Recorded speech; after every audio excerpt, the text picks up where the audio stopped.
አጀንዳ 2063 የአፍሪካ የ50 ዓመት የህልም ስንቅ ወይስ በተግባር እየታየ ያለው ነት? የአህጉሪቱን ግዙፍ ፕሮጀክቶች መነሻ አድርገን ኢትዮጵያን ጨምሮ ስኬታማ ሀገራትን እንቃኛለን። በቅኝታችን ደግሞ አፍሪካ የዓለም የኢኮኖሚ ሞተር መሆን ትችል ይሆን? እንዲሁም የ2063 አጀንዳ ግቦች በኢትዮጵያና በአፍሪካ ወንድሞቿ መሬት ላይ የወረዱት እስከምን ድረስ ነው ብለንም ያሉ እውነታዎችን እንፈትሻለን። አጀንዳ 2063 የአየር ንብረትን ለውጥ የሚቋቋም ኢኮኖሚ መገንባትን እንደ ዋና ግብ ያስቀምጣል። ሀገራችን ኢትዮጵያ በዚህ ዘርፍ የአህጉሪቱን ግንባር ቀደም ተምሳሌትና ስኬታማ በመሆንም ቀዳሚ ተጠቃሽ ነች። ባለፉት ጥቂት ዓመታት በቢሊዮን የሚቆጠሩ ችግኞችን በመትከልም የቀጠናው የደን ሽፋን እንዲጨምር አድርጋለች። ይህ የአረንጓዴ ልማት ስትራቴጂ አገሪቱ ከበካይ ጋዝ ነፃ የሆነ ኢኮኖሚ ለመገንባት ያላትን ቁርጠኝነት ከማሳየቱም በላይ የአህጉሪቱን አጀንዳ በማሳካት ላይ ትገኛለች። የምስራቅ አፍሪካዋ ሩዋንዳን ብትሆን በከተማ ጽዳትና በፕላስቲክ አጠቃቀም እገዳ በአፍሪካ ቀዳሚ ስትሆን ኪጋሊን የአህጉሪቱ አረንጓዴ ከተማ በማድረግ ሌሎች ሀገራት ትልቅ ትምህርት እየሰጠች ነው። ይህ ልምምድ በእርግጥ አሁን ላይ በአዲስ አበባና በክልል ከተሞች ተግባራዊ የሆነው ከሚገኘው የኮሪደርና የአረንጓዴ ከተሞችን የመፍጠር አካሄድ የኪጋሊን የአህጉሪቱ አረንጓዴ ከተማ የማድረግ ውጥንን ወደኛዋ መዲና ያመጣ እውነታ ስለመሆኑ ማሳያ ነው። እነኚህ የኢትዮጵያ ቀዳሚ አረንጓዴ ስራዎች በእርግጥም አጀንዳ 2063 ውጥን እንዲሳካ ተምሳሌታዊ አካሄዷ ቀድሞ የአፍሪካ ሀገራትን ነፃ እንዲወጡ ከተወጣችው ሚና ጋር በእጅጉ የሚመሳሰል አድርጎታል።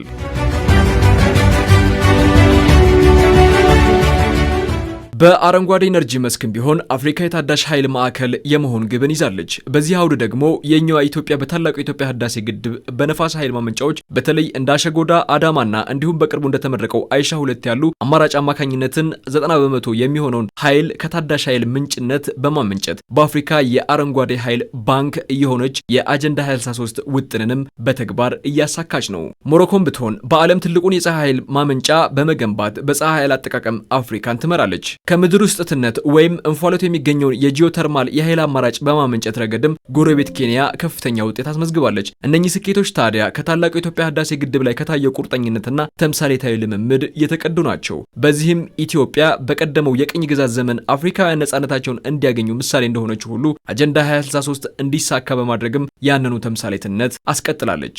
ምሳሌያዊ የሆኑ ታላላቅ ፕሮጀክቶች እየተገበረች ያለች ሀገር ናት።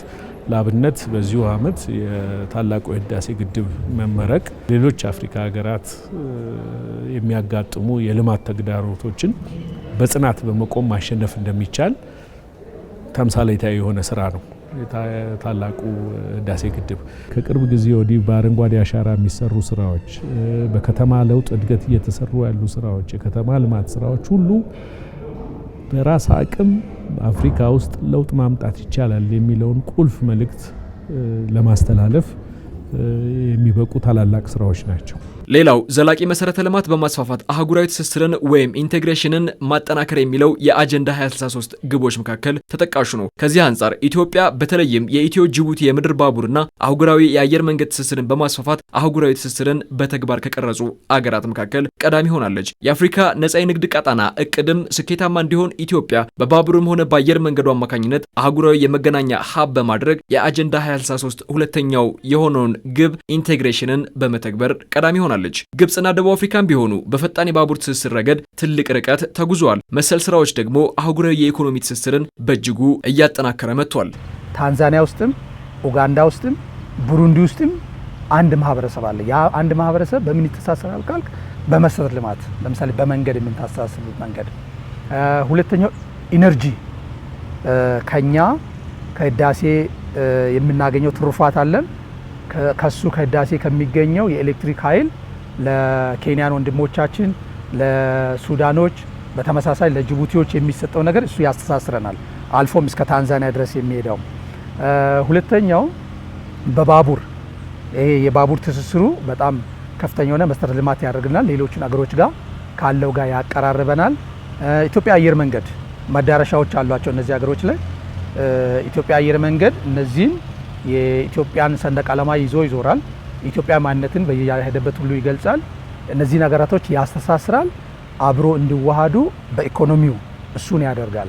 በዚህ ኢኮኖሚያዊ ትስስር ደግሞ እንደ ሰላምና ደህንነት ያሉ ትልሞችን በጋራ ለማከናወን የሚያስችል እድል ያለው ሲሆን ይህ ስራ በእርግጥም የአፍሪካን የወደፊት ተስፋ በተለይም የምንፈልጋትን አፍሪካ ዘአፍሪካ ዊወንትን ለማሳካት ሚናው አይተኬ ነው። ኢኮኖሚክ ትስስሩ ካለ የሰላም አንዳንዴም ደግሞ ድሮ እንደሚታሰበው አንድ አይነት የመገበያያ ገንዘብ የመጠቀም አንድ አይነት ፓስፖርት፣ አንድ አይነት ደግሞ የፖለቲካል ይሄ ጂኦፖለቲክሱ ላይ ጂኦ ስትራቴጂው ላይ አንድ አይነት ማህበረሰብ ለመመስረት የሚደረገው ጥረት ኢትዮጵያ ጉልህ ሚና ወስዳ በዚህ ዙሪያ ላይ ጥሩ እየተጫወተች ነው ብለን መናገር እንችላለን። ለዛም ነው የኢትዮጵያ ተምሳሌታዊ አካሄድ አሁን ላይ የአጀንዳ 2063ን ውጥን ለማሳካት ተጨባጭ ውጤት እያመጣ ነው የሚባለው። ለዚህ ምስክሮቹ ደግሞ ከ2 ወር በፊት ወደ ኢትዮጵያ መጥተው የነበሩት የቀድሞ ፓን አፍሪካኒስት ልጆች የታላቁ የኢትዮጵያ ህዳሴን ግድብን ሲጎበኙ ይህን ሀቅ አረጋግጠውልን የነበረው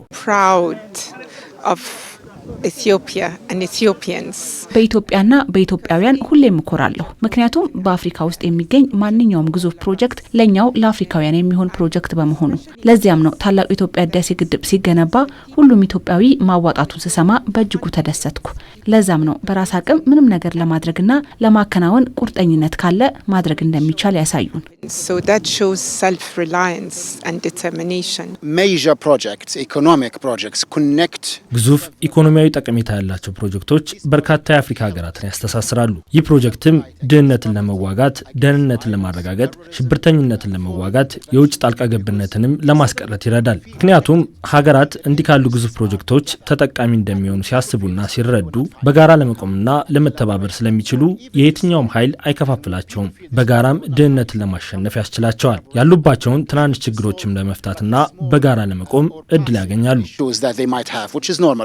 የማህበራዊ ዋስትናን በማረጋገጥም ኢትዮጵያን ጨምሮ በርከት ያሉ የአፍሪካ ሀገራት ስራ ላይ ሲሆኑ በልዩነት እንደ ደቡብ አፍሪካ ያሉ ሀገራት የማህበራዊ ዋስትና ስርዓታቸውን በማላቅ በአፍሪካ ካሉት ጠንካራ የሚባል ሀገራት ቀዳሚ መሆን ችለዋል። በዚህም ለዜጎች የገንዘብ ድጋፍና የማህበራዊ ድጋፍ በማድረግ ረገድም ደቡብ አፍሪካ የተሻለ አቅምንም ገንብታለች። ኢትዮጵያን ብትሆን በተለይ የጤና ኤክስቴንሽን ፕሮግራምን በማስፋፋት የህፃናትና የእናቶችን ሞት በመቀነስም ያስመዘገበችው ውጤት በዓለም አቀፍ ደረጃ እንደ ስኬት ከመጠቀሱም በላይ የአጀንዳ 2063ን ግብ በእርግጥም በማሳካት ቀዳሚ እንድትሆን አስችሏታል። ለዚያም ነው አጀንዳ 2063 በወረቀት ላይ ያለ ህልም ሳይሆን በኢትዮጵያ አረንጓዴ አሻራና በህዳሴ ግድብ በጤና ኤክስቴንሽንና በከተሞች ልማት የታየ ተጨባጭ ልምድ ተቀምሮበታል የምንለው።